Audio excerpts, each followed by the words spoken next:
And welcome back, everyone, to the second episode of the Sports Coverage Podcast. I'm Andrew, alongside my co-host Vince. Thank you, everyone, for the support on the last episode, and welcome to episode 2. So, like last time, we're going to start with the NBA. So, there's been one big news story that's kind of come up over the past week, and it's about James Harden. So, the 76ers have announced that they've ended trade talks for other teams to potentially get the superstar player. So, what do you think that means for the team? What do you think that means for Harden, and how is this going to affect what's going on? I don't think Harden likes this though. I think he wants to play. And the Sixers, honestly, in reality, should trade him because they're not getting anything out of him, and he hasn't done anything since 2021, since he got traded from the Nets. Right. Harden has also said publicly that his relationship with the Philadelphia Sixers is beyond repair. So, why do you think the Sixers ended up just ending trade talks there? If Harden really doesn't want to be on the team and he might not perform as well as he can, why don't they just trade him? I feel like they're just trying to make him a little mad. I feel like they're just trying to get him to say, I want out immediately. And yeah, he's trying to speak right now. He's trying to get that voice out on publicly on the internet. But Right. right now, it's not working. Right. And Harden needs to step up a notch, and he needs to find a way to get out and try to get back to Houston. Right. And Harden has said that his preferred destination would be the Clippers and that the Clippers have reached out to the 76ers with a potential trade that the 76ers have obviously declined as they've ended these trade talks. So, do the Clippers really want Harden as well, or is it just a matter of the 76ers kind of being stubborn with this? I think the Clippers honestly want him. I mean, when we look at what they have really good pieces. Like we said last episode, Harden should go. I feel like Right. it's a great move to go. He already knows how to play with Russ. He knows how to play with Kawhi. He knows how to play with all these Yeah. guys. So it's really just a matter of what team he goes. But if there's any other team that's he going to, I think it's going to be the Houston Rockets. The Houston Rockets is a great fit for him. You know, he's already been there. And I feel like it's aiming more towards than to the Houston Rockets than more the Clippers. All right. So we have one more NBA topic for you today. So we are going to make our rookie of the year picks. So I'll just start because I have the boring opinion. I'm going with Wemby. He was drafted first overall for a reason. He's a 7'4", just absolute basketball machine. I don't think anyone's getting in his way of winning rookie of the year. But Vince, you have a different opinion on this, so let's hear it. Let's be honest. Scoot Henderson should win it all. He's gonna go and he's gonna win the Rookie of the Year award. When we look at skinny big man in today's game, it really doesn't pair well. Yeah, Kevin Durant is good and all, but not every skinny big man is good because they end up getting hurt. Now, I think that's gonna Yeah. happen with Wemby. Yeah, Wemby's healthy and stuff. Yeah, he does all his little routines, but Scoot Henderson is so valuable that it's so hard to not pick him, that high in the draft. And honestly, if Victor was not in this draft class, Scoot was easily going number one. So my pick, yeah, is Scoot Henderson. Yeah, I might agree with that if Wemby wasn't in the draft class, like you just said. But Wemby has shown overseas that he is an absolute powerhouse, and I think that he can really compete with the NBA and compete in the NBA. I think, of course, there's always an injury concern with any player, but I don't think that his height and stature is going to affect whether or how well he's going to play in the NBA this season. Um, Yeah. so we're gonna go to the NFL. So last week, we talked about Dalvin Cook, and of course, we now know Dalvin Cook has a new home in New York with the New York Jets. And we also have another AFC East move with Ezekiel Elliott signing with these New England Patriots. So, how does that kind of shake up the AFC East, and how might that change our predictions that we made last week? I don't think they'll change. Yeah, getting these big name running backs to two really good teams, but yeah, they just needed Dalvin Cook. And I think we all said last episode, like we did, Dalvin Cook was going to the Jets. But Right. I don't think that's still going to lead them to a Super Bowl. I think they need a little more than that. Like I said, I think it really just comes down to, will he exceed like he did a couple years ago with the Vikings? And the Right. same goes with Zeke. Zeke needs to be healthy. If Zeke's not healthy and he's not in shape, then I don't see any of these moves working out. Right. So I think that the Dalvin Cook trade is getting huge for the Jets. In the last episode, I was a real believer in the Jets. I put him in second in the division behind the Buffalo Bills. Mm-mm. And I think that further solidifies this. They've been building up this team. And this is just For another, years. like, this is really excess at this point. Getting Dalvin Cook is excess at this point for them. And I think if Aaron Rodgers can perform, having Cook there is just another puzzle piece that can just bring this team all the way up. Yeah, I kind of agree with you, but I think the Dolphins are going to be way better. Yeah. But also back to obviously the Jets and stuff.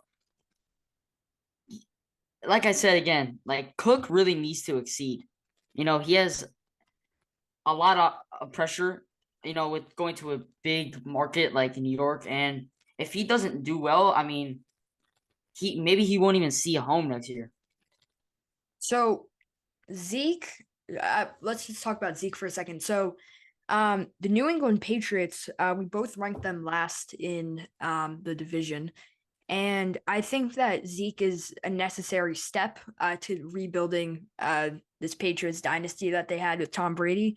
But I think now they really just got to complete this offense. This is the first step into completing this offense, but I think that there's just more they need to add on.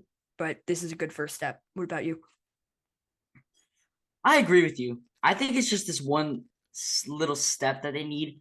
But yeah, that doesn't change anything in the standings predictions. I still think they're going to be last, and I don't even see in the next 5 years that they need to start a rebuild. Honestly, in the next 5 years, they need to finish the rebuild. I feel like it starts right now, right here.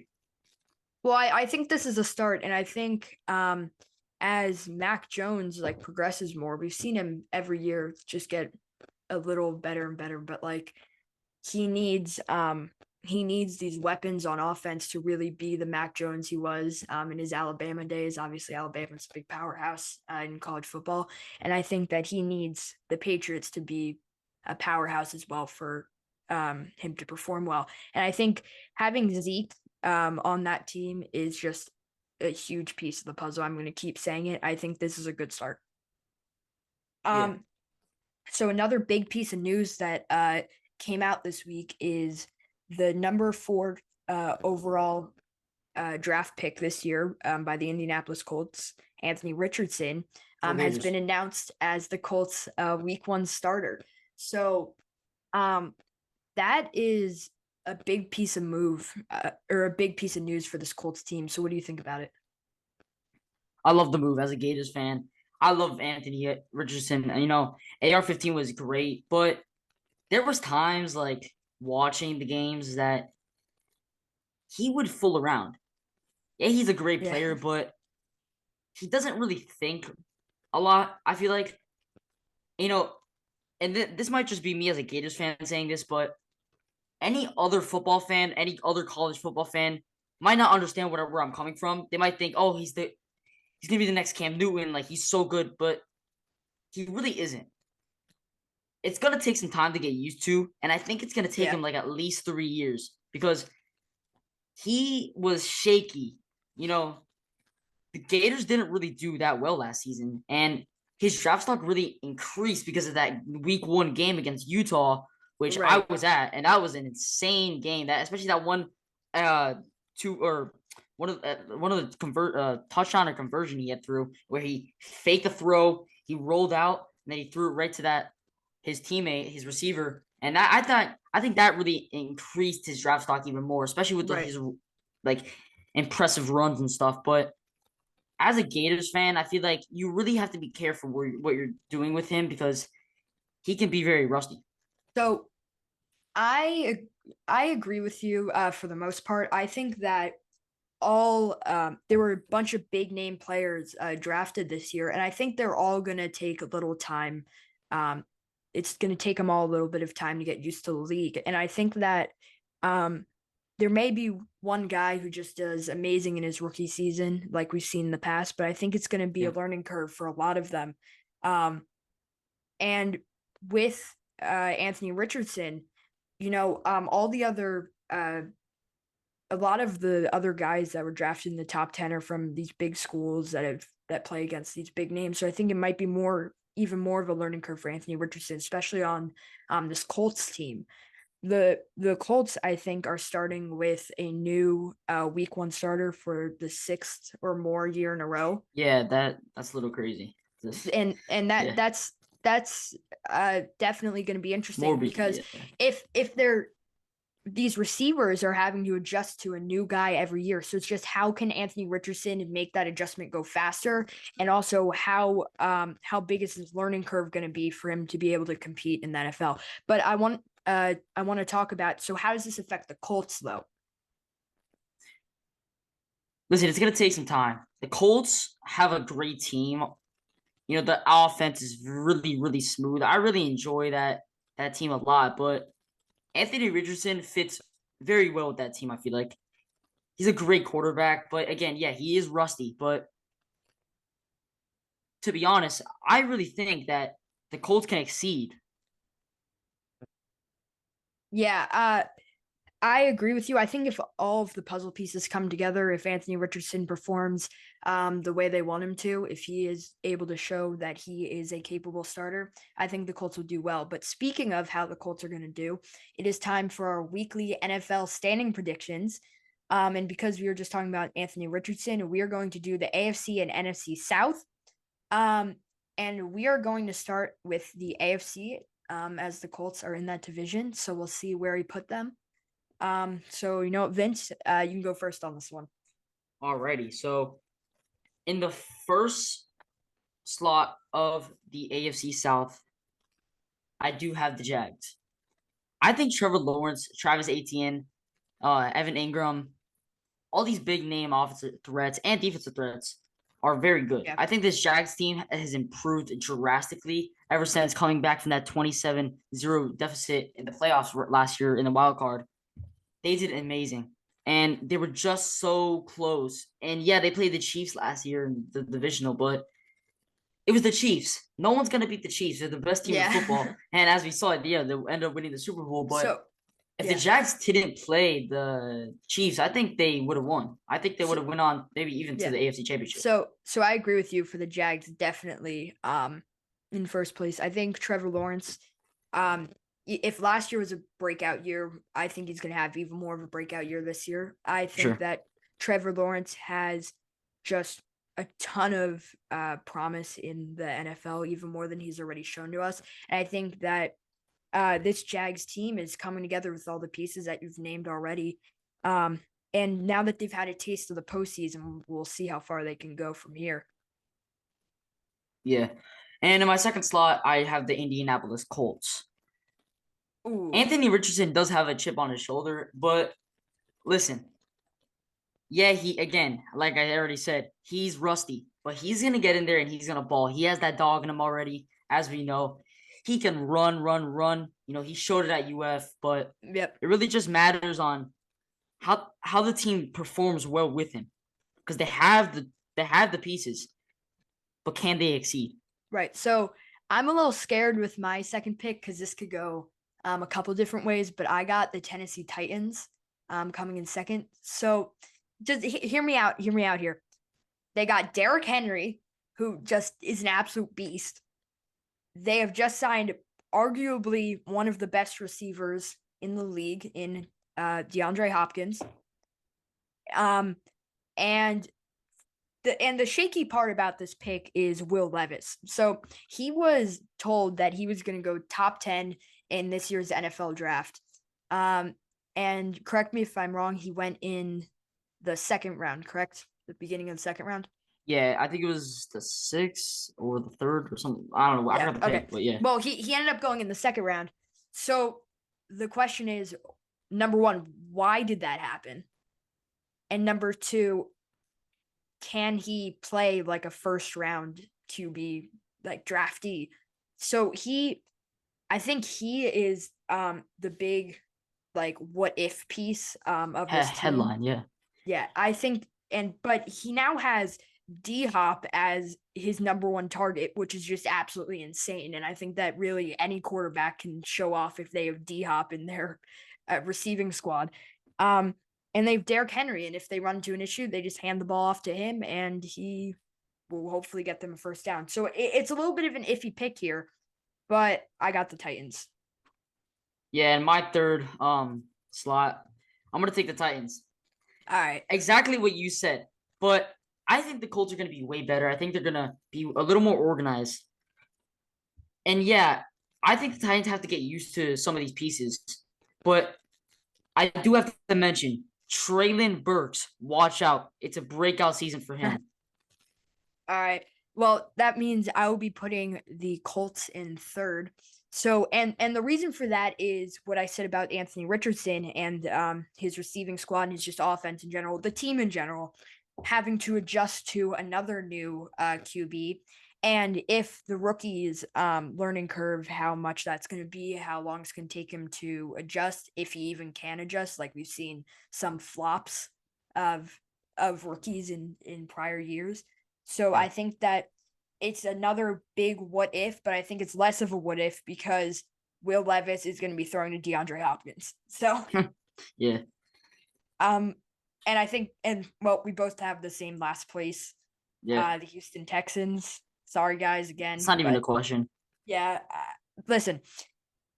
They definitely made a splash at the NFL draft trading up to get Will Anderson Jr. and using their real pick to get CJ Stroud. And CJ Stroud and Bryce Young, it was like a question of who was going to go first overall, and it was pretty close. And I think CJ Stroud can pass as like a first overall pick. But what does he have on the Texans that's going to bring him above the Colts, bring him above the Titans? And can Will Anderson Jr. alone really lead this defense to win some games for them? Yeah, honestly, Andrew, I don't think they will win as much games. I'm not even gonna say my standing. It's really bad, but I think it's a learning process.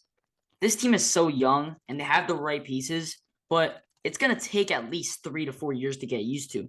You know, CJ Stroud in these preseason games is looking a little rusty. He's looking a little like I definitely agree. he's looking a little like he doesn't want to be the starting quarterback. But will he is the question. I think he will at the stage that this Texans team is at. I don't really think Yeah. I still think he's their best option. I just don't know if just him and Will Anderson Jr., the two big trades they made or the two big picks they made this year in the draft, can bring this team above and beyond. So we are now going to go to the NFC South. So a couple of things. So these two divisions made a ton of big draft picks. They've made a ton of big trades. They've made a ton of big signings. So I think there's going to be a lot of like things that are going to go down in these two divisions, and I think it's going to shake up from the way it was last year. So I'll let you go first for the NFC South, and we'll just tell you now we really did struggle with these picks. Standings, yeah. Yeah, they're it's not easy choosing these bad teams. and and last year the Bucs got first with Tom Brady, and then the Saints, Falcons, and Panthers all tied for second and third and fourth. So it was tight last year, so we'll see what we think about it this year. So Vince, who do you got in first? Number one, I have the Saints. I think the veteran Derek Carr is going to come in there and they're going to shape up this team. Last year, they did not do very well. Ever since losing Drew Brees, it's been iffy team, you know. But I do think they'll get first in this division. And I want to applaud the Saints for being able to be the team to pick up Derek Carr because I think it's a huge piece for them and a huge signing for them. And I think the Saints, led by Derek Carr, can win this like iffy division. All these teams have a chance. Really do have a chance to win. It's gonna be very iffy, and we'll see how it shapes up in the season. But I guess I'll go next for the second place team. Who you I got? oh, it's tough. It's between the Bucks and the Panthers for me. I'm gonna go with the Bucks because I don't think the Panthers are quite there yet. Um, the Bucks, they're an iffy team. These are all iffy teams. I don't really know, and they're tough. Like having to pick between the Bucks and the Panthers for a second place spot is just tough overall. Um, but yeah, I got the Bucks in second because I think overall they're just a stronger team and they seem like they know what they're doing a little more than the Panthers at the moment. So what about you? Yeah, I think the Panthers would be the better team. I think I'm gonna take them out on my number 2 slot. Um, the Panthers, have a new rookie quarterback in Bryce Young. Do I think he will exceed? No, I don't. Obviously, he's gonna get time to get used to, just like CJ. We said with CJ Stroud and Anthony Richardson. Anthony Richardson. Yeah, thank you. Yeah. I think he's gonna get time to get used to. He has a new offense. He's been with Alabama for a while with these Right. targets of his that have been And we were talking exceptional. about that with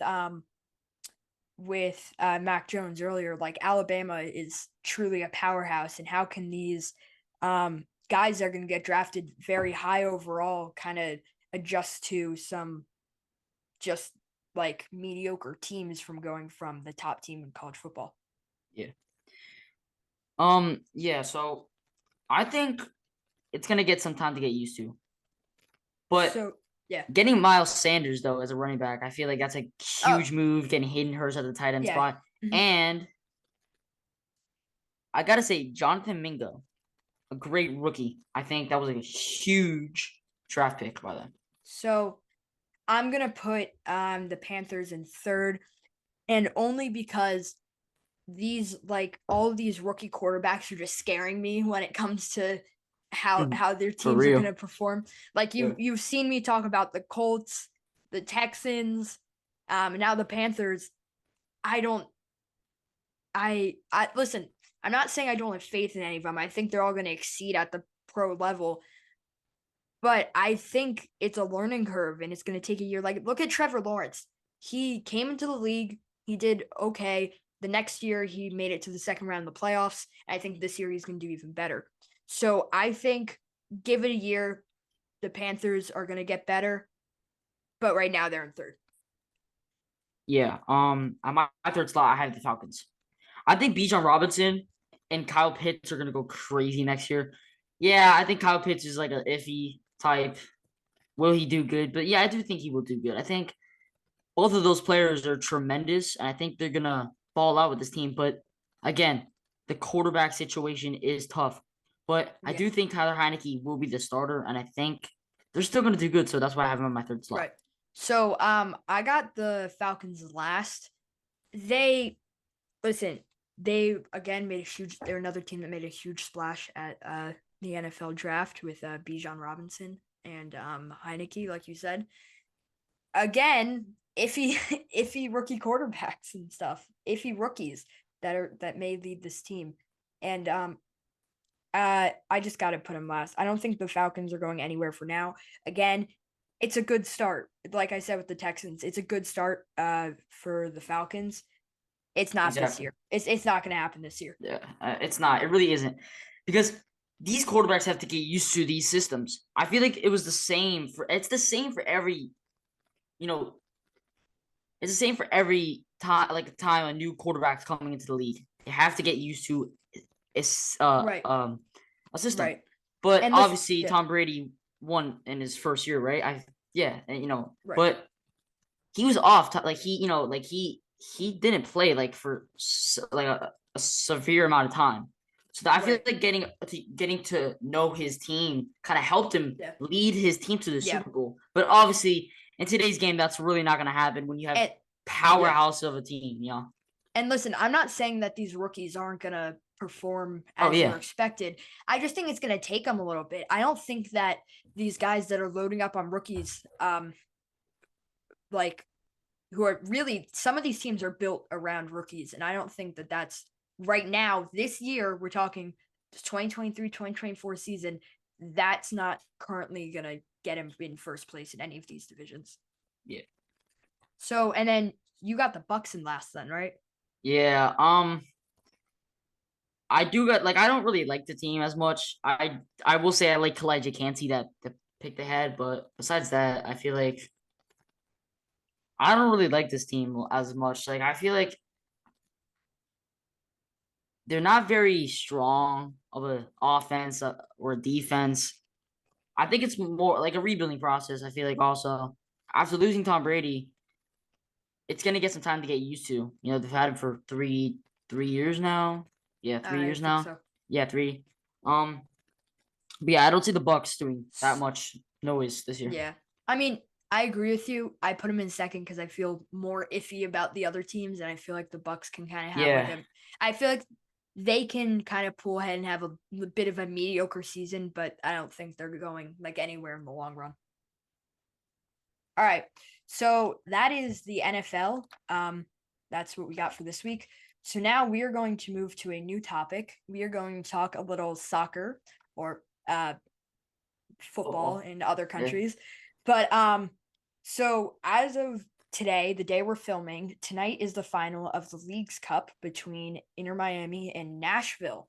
So as Vince has already expressed, he is a fan of all the Miami teams. And listen, Miami's been having a really great year. So lucky. But Yeah. so Messi obviously is the big like piece to He's the this Inter headline. Miami Yeah. team. He's the headline now. Um, so who do you got in this? And I think I know who you're gonna say. I'm taking it to Miami. All right. You know, listen, Nashville, to be honest, I couldn't really name a single player on that team. You know, Inter Miami has Busquets, um, Messi, for example, but Martinez. I just right. feel like they're the better team. And you're saying that you can't name a single player on Nashville, but everyone in the world can name a single player on Inter Miami, and that's Exactly. Messi. The GOAT. One of the goats. We're gonna leave it there. We're not gonna argue about that right now. Okay. But Yeah. Maybe. Hold on. How about we should discuss a GOAT debate okay, eventually? okay. Yeah, we'll bring that back for episode 3. We'll have the goat debate in episode All 3. right. All right. So, um, but do you have any thoughts on the Messi move overall? I'll just talk about it first. Yeah. I think he's too good for them. Ooh, I mean, yeah. he He's he playing. got a crazy good deal to come to the MLS, and I don't blame him. I think it's a good spot for him to be right now at this stage in his career. Um, and I'm not saying that he can't compete in the MLS, but if you've seen what he's done already, it's just absolutely insane. But I got Inter Miami winning the League's Cup. So we'll see what Yeah. happens tonight. Good luck to them. And yeah, and by the time this comes out, I'm guessing they'll win. you will have already known what's going on. Wait, So I have a question though. What are your yes, thoughts on the move to the MLS though? Like, what are your thoughts on Messi moving to the MLS? um, I think it's a good deal for him. I think that it's good for the MLS. Listen, I'm not hating on the MLS. I think that for a sport that is nowhere near the most popular in the States, Yeah. I think that Messi is really bringing something to it. And Oh if yeah, I and, totally agree. and I mean, we're looking at like my team, the New York Red Bulls. Messi's coming here to play in a couple days, and they the tickets there, the cheapest ticket for all the way in the back of the stadium is $500. And that's what Messi Outrageous, that's outrageous. that's what Messi is doing to the MLS. That's Which why he's the GOAT. and and don't get me wrong, I actually like I'm happy for them. I think that it's good if the other teams can compete with Messi, because otherwise it's just gonna get boring real fast. Yeah, but I totally agree with you. I think like his move to Miami, in the MLS and America in general, the US, I think is huge. I think now the population of the fans of soccer in Miami, in the United States, is really big, and I think this win in this cup will lead to even more success in the MLS. And I think you never know, they might win the MLS. Right. So we are just about out of time, so we are going to do our fast fact for the week. Um, and that is that the Angels have called up their first round 2023 draft pick after only 6 weeks since being drafted. And Damn.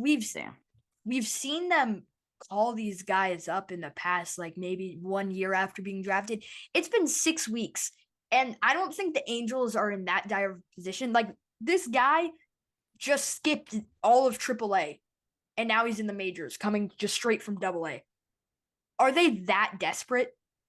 I think they are. I just feel like Like they're competing right now. They're doing well. I don't know. I just think the Angels kind of need someone else on that 40-man roster to either be on the bench or just as a starter in general. Yeah. Because you Yeah. know, And this is Nolan Shonwell. Listen, he has a ton of promise, but calling guys up too early like this and then like potentially sending them down right after is something that could hugely affect a player's career.